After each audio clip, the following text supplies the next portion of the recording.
جھبا شریف بھاری جھبا شریف پہنے ہوئے تشریف لے جا رہے ہیں.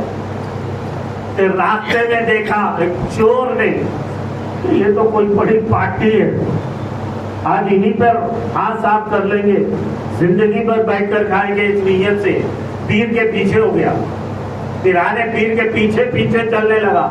جیسے ہی پیرانے پیر ایک سنسان مقام پر پہنچے, وہ پیچھے سے سامنے آ گیا اور بڑے پیر کے دامن کو پکڑ لیا اور پکڑ کر کہنے لگا کہ اے عبد القادر, اب جو کچھ بھی ہے وہ نکالو, جو کچھ بھی ہے نکالو. اچھا ایک بات بتاؤ دوستو, یہ چور نے دامن کو پکڑا تھا, کیوں پکڑا؟ چوری کی نیت سے. بولو, چوری کی نیت سے. چور تھا, چوری کی نیت سے دامن کو پکڑا تھا. اب دیکھو میرے پیر کیا فرماتے ہیں, میرے آقا پیرانے پیر آسمان کی طرف نظر فرماتے ہیں اور فرماتے ہیں کہ مولا یہ تیرے عبد القادر کا دامن پکڑا ہے, اب قیامت تک کے چھوٹنے نہ پائے. یہ ہے میرے آقا پیرانے پیر غوث الاعظم دستگیر رضی اللہ تعالیٰ, جس کی ہم 11ویں مناتے ہیں. لیکن آج لوگ کہتے ہیں کہ ولیوں کی ضرورت نہیں, پیروں کی ضرورت نہیں. ہم نہیں کہتے گلبرگے میں درگاہوں پر جانے سے روکا جاتا ہے. ولی کی ضرورت کس کو نہیں ہوتی؟ ہم کو ولی کی ضرورت ہے. ہم سنی مسلمانوں کو پیر کی ضرورت ہے, ولی کی ضرورت ہے. اس کو ضرورت نہیں تو قرآن کا فیصلہ سنو, ملا کا نہیں اللہ کا کلام سنو. اللہ کیا فرما رہا ہے؟ وَمَن يُضْلِلْ فَلَن تَجِدَ لَهُ وَلِيًّا مُرْشِدًا. اللہ جب کسی کو گمراہ کرتے تو اس کا کوئی ولی نہیں ہوتا, اس کا کوئی پیر نہیں ہوتا. ہم کو ضرورت ہے. یہ کہتے نہیں درگاہوں پر جانا شرک ہے, درگاہوں پر جانا بدعت ہے.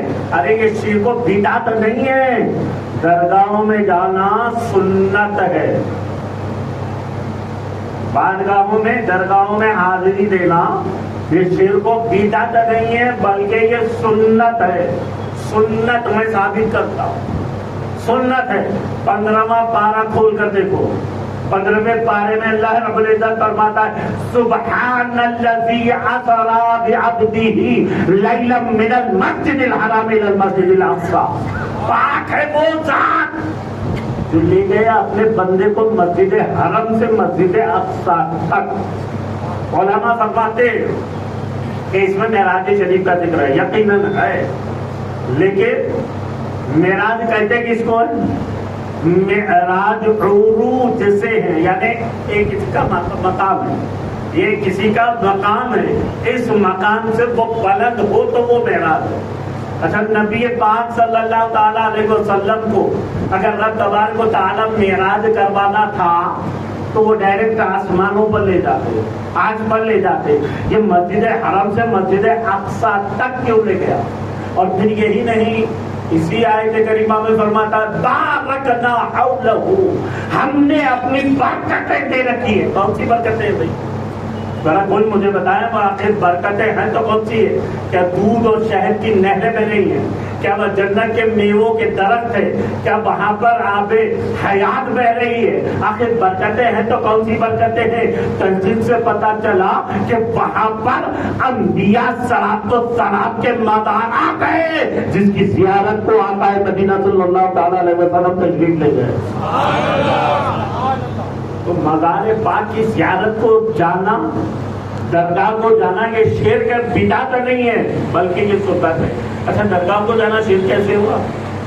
ذرا یہ تو پوچھوں گے, درگاہ کو جانا شرک کیسے ہوا؟ ارے بے وقوفو, صرف تم جانتے نہیں فتوا لگاتے چلے جاتے ہو یہ شرک وہ شرک. جھنڈا چڑھانے کو شرک کہتے ہیں, جھنڈا چڑھانا بدعت ہے, جھنڈا چڑھانا بدعت ہے. میں ان کے مفتی سے کہتا ہوں ٹھیک ہے ایک فتوا دے دو, کیونکہ 15 اگست کو بھی 26 جنوری کو بھی جھنڈا چڑھتا ہے, چڑھتا کہ نہیں چڑھتا؟ ارے یہ ملا 15 اگست کو جھنڈے کے سامنے ٹھہرنے کو تیار, کون سے پاک کے جھنڈے کے پاس ٹھہرنے کو تیار نہیں, جانا گانا مانا پڑھنے کے لیے تیار, سلام پڑھنے کے لیے تیار نہیں. اگر بدعت ہے تو پھر فتوا دے 26 جنوری کو 15 اگست کو بھی جھنڈا چڑھانا بدعت ہے. کیوں نہیں دیتا فتوا؟ اس لیے کہ جانتا ہے میں ادھر دوں گا فتوا, وہاں ادھر مدرسے کو لگ جائے گا قفل, مفتی کو ہتھ کڑیاں لگ جائے گی. میں کہتا ہوں آخر اس کو جھنڈے سے اتنی چڑ کیوں ہے؟ ذرا مجھے بتاؤ دوستو کہ دنیا میں کس کا جھنڈا نہیں ہے؟ دنیا میں ہر ایک کا جھنڈا ہے نا، سب کا جھنڈا ہے. انگلینڈ کا جھنڈا ہے، امریکہ کا جھنڈا، امریکہ کا جھنڈا، افغانستان کا جھنڈا، پاکستان کا جھنڈا، ہندوستان کا جھنڈا. ہندوستان کے اندر آ جائے تو کانگریس کا جھنڈا، کانگریس آئی کا جھنڈا، بھارتیہ جنتا پارٹی کا جھنڈا، وشو ہندو پریشد کا جھنڈا. اور اندر آ جاؤ آندھرا پردیش کے اندر تو آندھرا پردیش کے اندر تیلگو دیشم کا جھنڈا، TDP کا جھنڈا، MIM کا جھنڈا، اور جب ان میں پھوٹ پڑ گئی تو MPT کا جھنڈا. دنیا میں سب کے جھنڈے ہیں. پارٹی بنتی ہے تو سب سے پہلے جھنڈا بنتا ہے. جھنڈا پہچان ہے بھائی. ہم سنی مسلمانوں کا جھنڈا الحمدللہ آج کل تو ہر گلی گلی میں بھی نظر آ رہا ہے. جھنڈا ہماری پہچان ہے. میں ایک صاحب سے ملنے کے لیے گیا تھا یاقوت پورا. پہلی مرتبہ ان سے ملاقات تھی اور جیسے ہی ان کے چہرے کو دیکھا تو ذرا مشکوک ہو گیا. مجھے شک پیدا ہوا کہ یہ ہمارا ہے یا ادھر کا ہے، کیونکہ سب سے زیادہ داڑیاں تو وہی رکھتے ہے نا. ہمارے پاس بہت کم رکھتے ہیں، ان کے پاس داڑھی بہت ہوتی. اور کمال تو یہ ہے کہ داڑھی بھی اب یہ اہل حدیث تو اس قدر داڑھی کو چھوڑنا شروع کر دیا کہ داڑھی بڑھتے گئی تو اٹھا کر اندر بنیان میں ڈال رہے ہیں، جیب میں رکھ رہے ہیں، داڑھی کا مذاق بنا کر رکھ دیا. ارے داڑھی رکھو تو چہرے پہ ایسی ہو کہ داڑھی رکھنے سے چہرے پر نور ظاہر ہونا چاہیے. ایسے یہ نورانی چہرے ہونا چاہیے. ان کے چہروں کو دیکھو تو ہیبت تاری ہو جاتی ہے، ہیبت آ جاتی ہے. بہرحال میں وہ صاحب کے چہرے پہ داڑھی دیکھا، ذرا مشکوک ہوا کہ پتہ کیسے چلے کہ یہ ہمارا ہے یا نہیں ہے.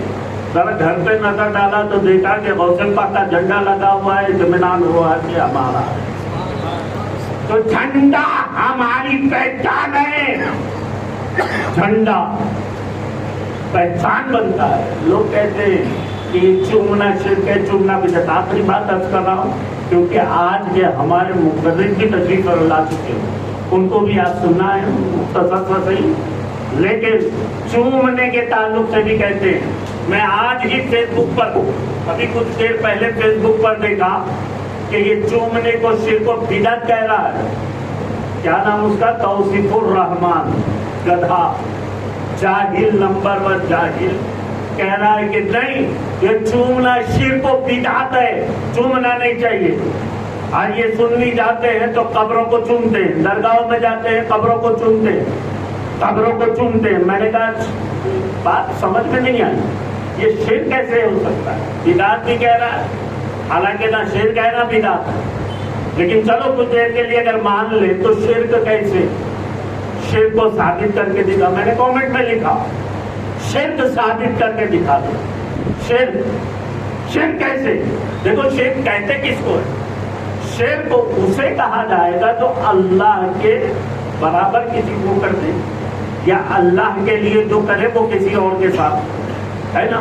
کسی دوسرے خدا کو ماننا شرک ہے، اور اللہ کی عبادت کے علاوہ کسی اور کی عبادت کرنا شرک ہے. جیسے نماز اللہ کے لیے پڑھی جاتی ہے، روزہ اللہ کے لیے، زکوٰۃ اللہ کے لیے، حج اللہ کے لیے، یہ عبادت میں داخل ہے. اب وہ کام جو اللہ کے ساتھ ہو کسی غیر کے ساتھ ہو تو شرک ہے. اب اس کو یہ ثابت تو کر کے دکھا دو کہ چومنا شرک کیسے؟ کیا کوئی اللہ کو چوم سکتا ہے؟ ہے کوئی جو اللہ کو چومے؟ اس ملا کو پوچھو کیا تو اللہ کو چومتا ہے؟ نہیں. جب چوم نہیں سکتا تو پھر شرک کیسے؟ شرک تو ثابت ہی نہیں ہے. اب رہا سوال بدعت. ارے بدعت کے بھی اقسام ہیں، اقسام. لیکن میں کہتا ہوں کہ چومنا جائز ہے، کیونکہ چومتے تو وہ بھی ہیں جو کہتے ہیں کہ چومنا شرک ہے، چومنا بدعت ہے. وہ بھی چومتا ہے، مجبور ہی صحیح لیکن چومتا ہے. میں نے ایک سے پوچھا اچھا یہ بتا تو حج کو گیا تھا؟ بولا الحمدللہ میں نے حج کیا ہے، میں نے حج کیا. میں نے پوچھا ذرا یہ بتا تو حجر اسود کو چوما کہ نہیں چوما؟ حجر